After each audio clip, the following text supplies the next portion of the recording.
Bonjour, aujourd'hui je reçois le docteur Nadia Medjad qui est médecin de formation, expert en management du stress et de l'attention à l'ère digitale.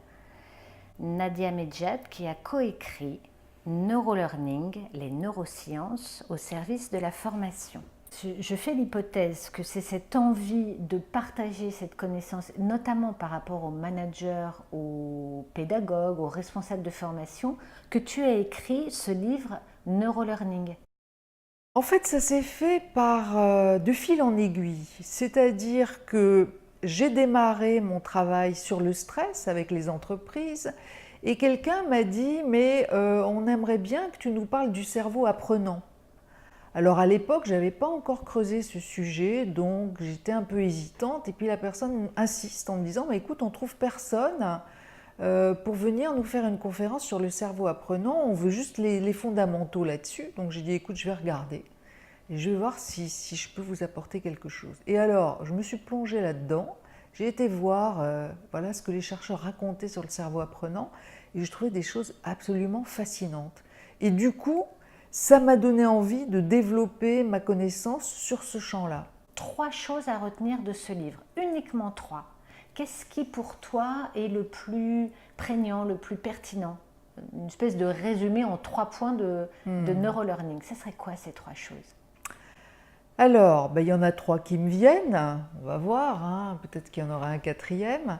La première chose, c'est qu'à l'heure actuelle, le cerveau est un sujet à la mode, qu'il se dit beaucoup de choses sur le cerveau, notamment dans les médias grand public, et que beaucoup de choses fausses se répandent sur le cerveau. C'est pour ça que j'ai fait un chapitre sur ce qu'on appelle les neuromythes. Ces neuromythes, ce sont des mythes sur le cerveau, c'est-à-dire des croyances tout à fait erronées sur le cerveau. Donc c'est important, par exemple, de savoir que quand on nous fait croire qu'on utilise 10% de notre cerveau en temps normal, c'est faux. Hein. Notre cerveau, il fonctionne quasiment à 100%, quasiment tout le temps. Ce qui ne veut pas dire qu'on est à 100% de son potentiel, c'est autre chose. Parce que le cerveau, il faut le faire travailler pour atteindre son potentiel. Arriver à discerner le vrai du faux, les neuromythes de ce que l'on sait aujourd'hui avec les neurosciences sur le fonctionnement du cerveau. Tout à fait. Les Américains, par exemple, ont fait une analyse des livres disponibles sur le cerveau. Et ils se sont rendus compte que dans les livres grand public, les 3/4 des livres disponibles pour le grand public sur le cerveau véhiculaient des neuromythes. Donc c'est pas étonnant que le grand public ait des croyances, puisque les livres destinés au grand public contiennent ces croyances-là. Oui. Donc, mais c'est pas toujours facile de remonter à la source. Donc quand on tombe sur une info sur le cerveau, la première chose qu'il faut se demander, c'est d'où ça sort, où est l'étude. Et c'est pour ça qu'il y a un chapitre qui est dédié à ça, à l'esprit critique face à ces découvertes. C'est-à-dire qu'il ne faut pas tout prendre pour argent comptant. Hein, les gros titres des journaux, souvent, c'est des réalités qui sont fortement déformées, voire des résultats préliminaires qui sont gonflés à bloc et qui sont révélés comme erronés par la suite, mais ça, on n'en parle pas. Voilà, donc il faut garder un esprit critique par rapport à ces infos-là. Ça, ce serait la première chose. Et la deuxième idée, ce serait quoi pour toi? Alors, la deuxième idée, ça serait que justement en matière de potentiel, notre cerveau a toutes les potentialités. C'est-à-dire de développer sa créativité, de développer son aptitude dans un domaine ou dans un autre. La clé, c'est qu'il faut s'entraîner. Hein. Demain, si on a envie de devenir un jongleur, eh ben, il faut s'entraîner.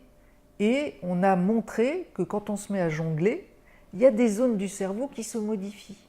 Ça veut dire quoi? Ça veut dire que notre cerveau, c'est un chantier en perpétuel remaniement.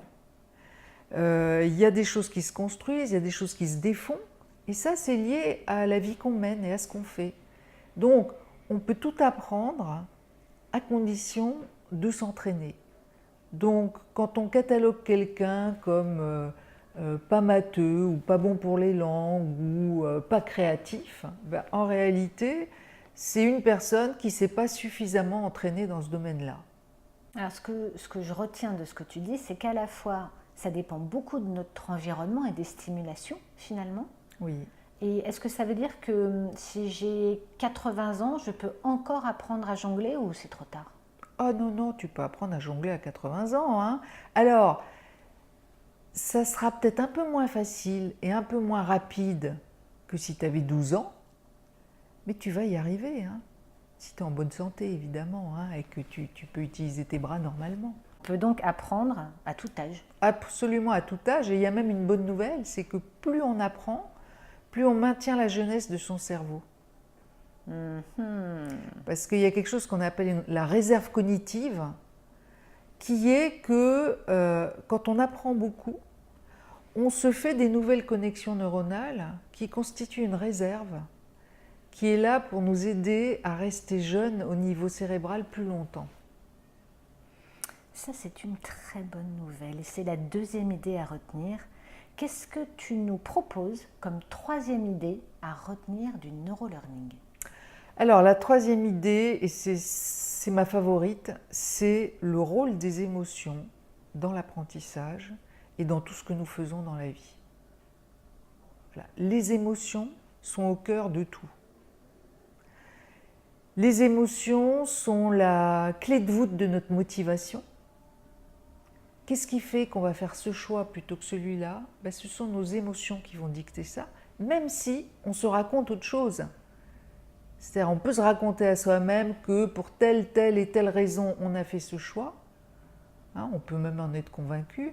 Mais ce que les scientifiques ont montré, c'est que les émotions jouent un rôle absolument énorme dans les choix que nous faisons, dans les réactions que nous avons, dans notre comportement. Et ce qui est sûr, c'est que la motivation à faire ou à pas faire, c'est directement en lien avec les émotions. Moralité, il faut prendre en compte les émotions, que ce soit dans l'apprentissage, que ce soit au travail. Et il faut les prendre en compte et apprendre à faire avec. Alors comment on fait à l'école ou au travail pour prendre en compte les émotions? Alors, ça s'apprend. Ça s'apprend comme on peut apprendre les mathématiques ou les langues. Ça s'apprend. Mais c'est un apprentissage à deux niveaux.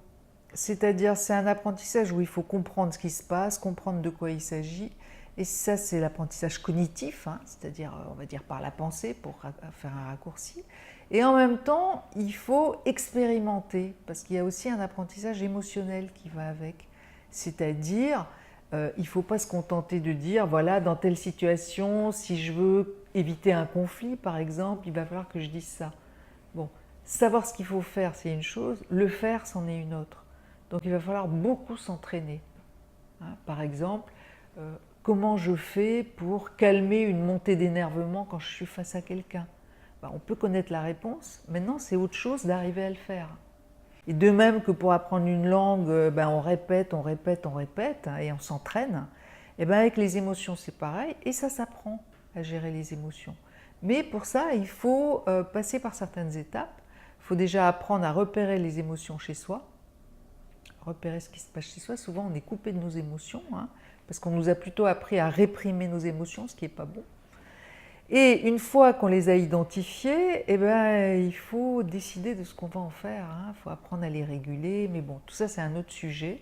Mais voilà, le troisième point important, c'est prendre en compte les émotions dans nos apprentissages.